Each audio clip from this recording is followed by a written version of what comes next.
Little Sora comes up to us and goes, "Hey, where are my fish?"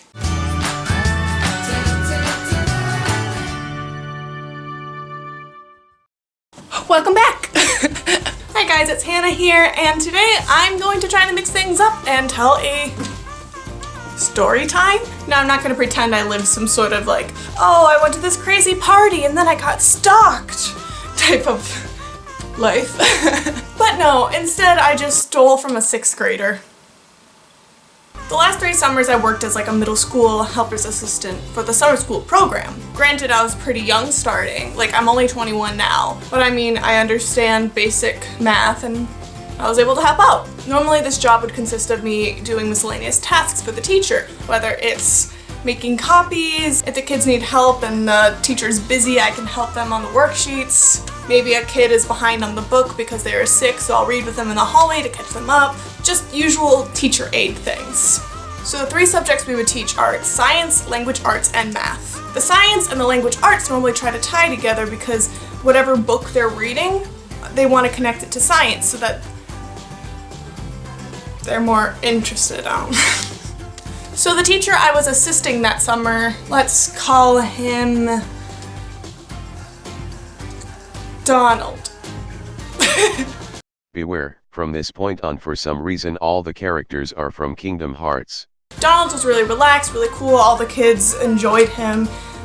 He had fun different science experiments every day, whether it was like oil and water and shake it up, and the kids were trying so hard to mix them and they just wouldn't mix. But he didn't know how to connect it to the book about ecosystems. So I offered a suggestion. In my high school biology class, we made these ecosystem things out of pop bottles. So basically we stacked like 4 2-liters on each other in a specific cutting pattern. So like 8 liters. And then we would make different layers with like a little filter in between each one.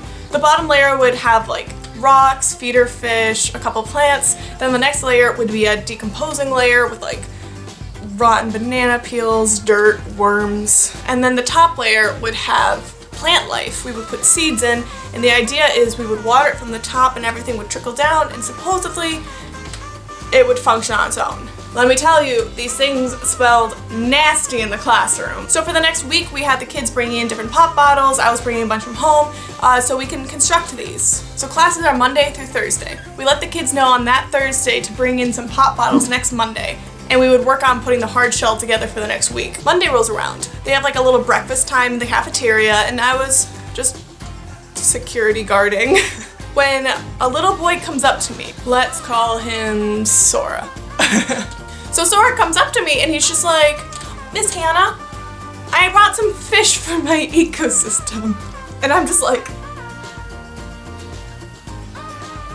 "You did what?"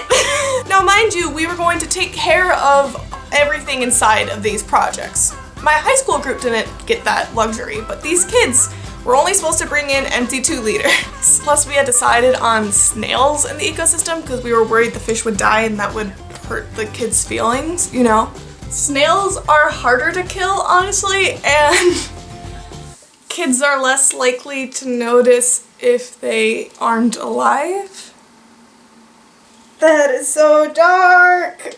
So I'm sitting in this cafeteria with little Sora holding a little bag of 2 tiny feeder fish, and I'm not trained to know what to do in this situation. So I send him to Mr. Donald because I don't know what to do with a bag of fish at school. Donald ends up taking them but doesn't know what to do. Like, these projects aren't even going to have their casing assembled until that Thursday, hopefully. And then we're not even going to assemble the rest of the project until next week or the week after that.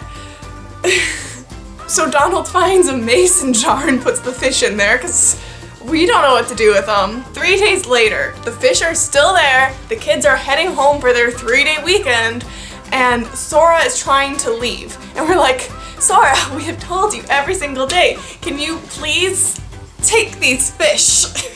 And the kid just looks at us and goes, "No, it's fine," and walks out. Granted, to this kid, these fish aren't really animals. Apparently they're for feeding some sort of reptile, I don't know. But still, we're like, there's no way these fish are still gonna live. They're starting to look sickly, they haven't eaten in a while, we don't have anything to feed them with. Donald and I are just baffled. We're like, we just have fish in the classroom and the kids are gonna be traumatized when we come back and they're gonna be dead. So Donald was just like, you know what, let's just have mercy, we're just gonna flush them. And I'm just horrified because flushing fish alive. So after a bit of panicking on my part, I decided to take the fish home. After I get home, I hop on my bike and I go to a pet store. I get one of those plastic bowls. Disclaimer, I know that's not good for fish, but in my head it was better than a mason jar and I was not financially ready to own a fish tank. My friend is actually working at the store. She helps me find like the fish stuff and what food to give, like feed her goldfish.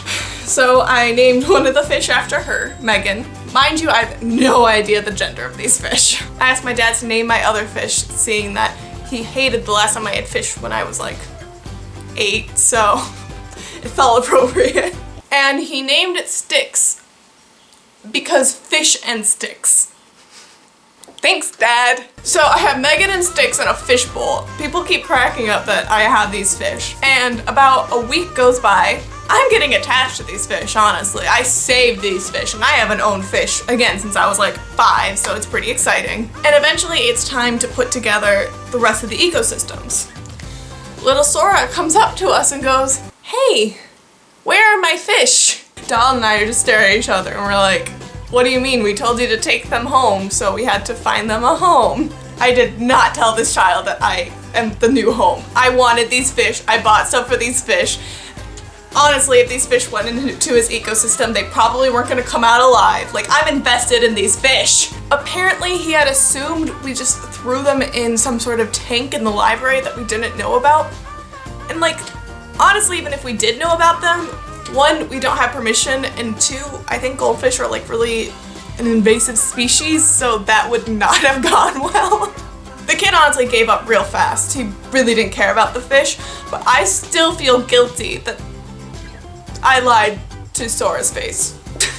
I'm sorry, Sora. So maybe like a year and a half later, I'm at my college apartment with my roommates, and I don't have like one of those fancy vacuum suck the water out to replace it things.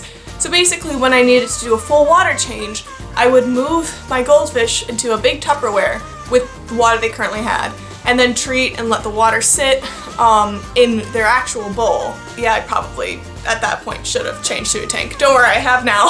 Sorry. And I leave the Tupperware overnight on the kitchen counter. Okay, I've done this a million times at this point. My roommates apparently noticed my fish were freaking out. Like, I don't know if that meant like one of them was chasing the other, but for some reason during the night they were just moving around way more than they ever have, and they didn't think to tell me. Next morning comes around, I'm slowly walking, dragging my feet to get some coffee, and as it's pouring, I kind of just like look over at my fish. And there's only one in the bowl? So I came to 2 possible conclusions. 1, my fish ran away in the night. The sink, drain, and garbage disposal were right next to him, so if he jumped out of the bowl. Also reading up on that, that means either they weren't happy or the other fish was harassing them. And or 2, that I learned later on by a classmate, there's a chance the other fish ate it whole.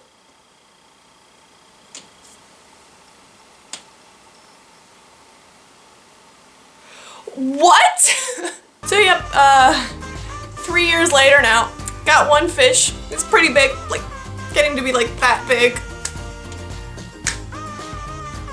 And honestly, that's all there is to the story. I think this fish is gonna live forever. My friends often check in on it because wasn't planning on being a fish mom for the last 3 years. Someone was telling me they can live up to like 20 years, and so yeah, that's the story of how I stole 2 fish from a 6th grader and then had one run away or get eaten alive. I hope you liked that video. Like and subscribe, hit the bell button for notifications. Yeah, I did it that time, kind of.